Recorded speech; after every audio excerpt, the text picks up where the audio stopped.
Colin, you recently received some exciting news concerning the Black Opportunity Fund. Tell us about it. Absolutely.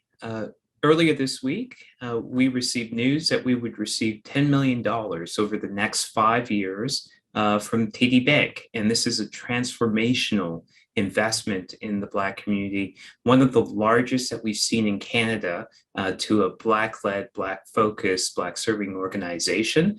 And we're incredibly excited for that. In addition, we will be receiving the opportunity to have two TD employees seconded to the Black Opportunity Fund over the next 5 years.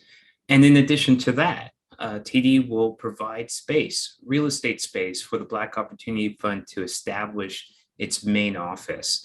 And that's all on top of the ability that TD employees currently have, and quite a number have raised their hands through the TD Ready commitment to volunteer with the Black Opportunity Fund. So we're incredibly excited by it.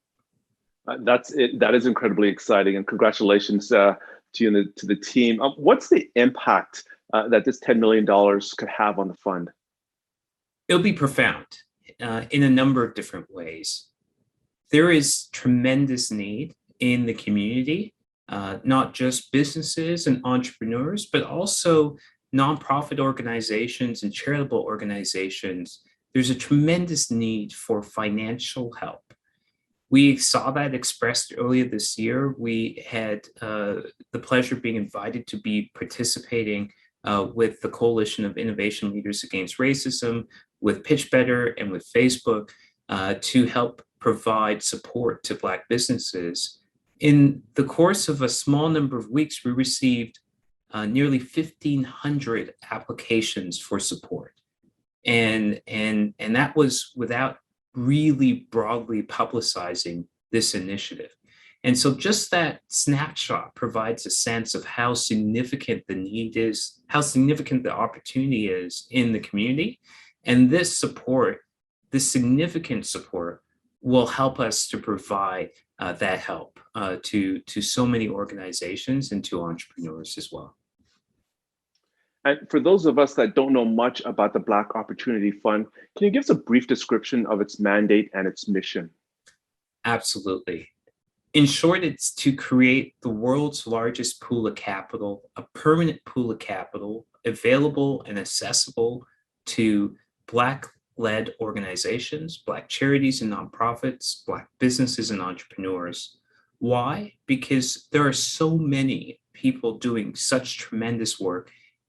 We at the Black Opportunity Fund really wanted to understand what the needs were. And so we spent a lot of time talking with thousands of individuals. And what we learned was there's so many tremendous initiatives. The key, or the missing factor, was finance, was monetary support to help those organizations and individuals to accomplish more. And so we heard of that need. And so we set out to create a permanent, available, accessible pool of capital designed by the community, for the community, nationally, representative of the full diversity of the community. So gender, sexual orientation, language, that's really designed to be inclusive in its support, well-governed so that it will be around in 20, 30, 40 years. You can almost think of it like an endowment, a pool of capital that generates a return that every year supports the community coast to coast. And can you give us an update on any key highlights or milestones of the fund? Absolutely.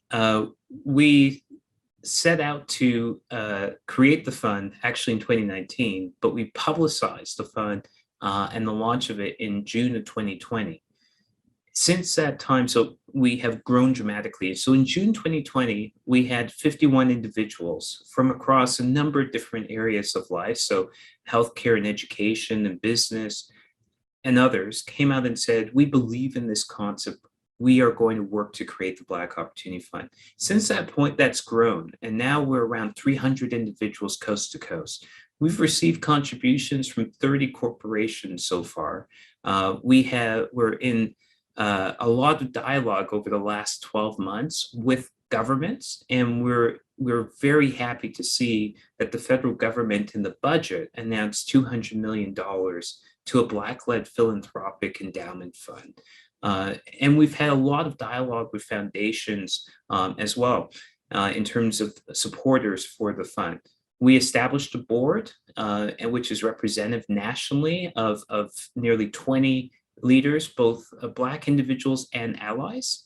And we also published a report in December, a 100-day report, which concluded 100 days of intense consultations. We've had more since, that outlined the precise needs that we've seen across the country and gaps that we seek to fill.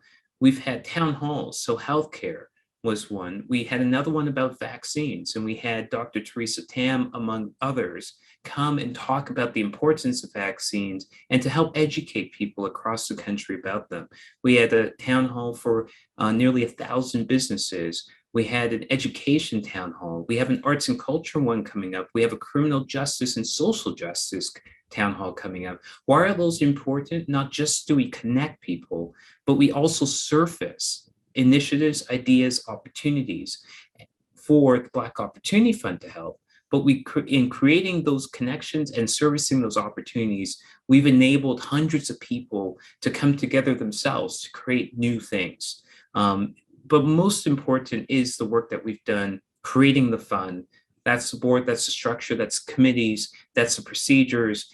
Super important that it's all well governed. And this past summer, as we received nearly 1,500 applications for the program that we are rolling out right now, that's proof point to us, not just that there's big need, but the process that we've developed to actually support businesses and now support charities and nonprofits can be replicated and can be scaled, and that will create tremendous benefit for Canada. Colin, thank you very much for joining us and sharing this exciting news. Thank you for having me.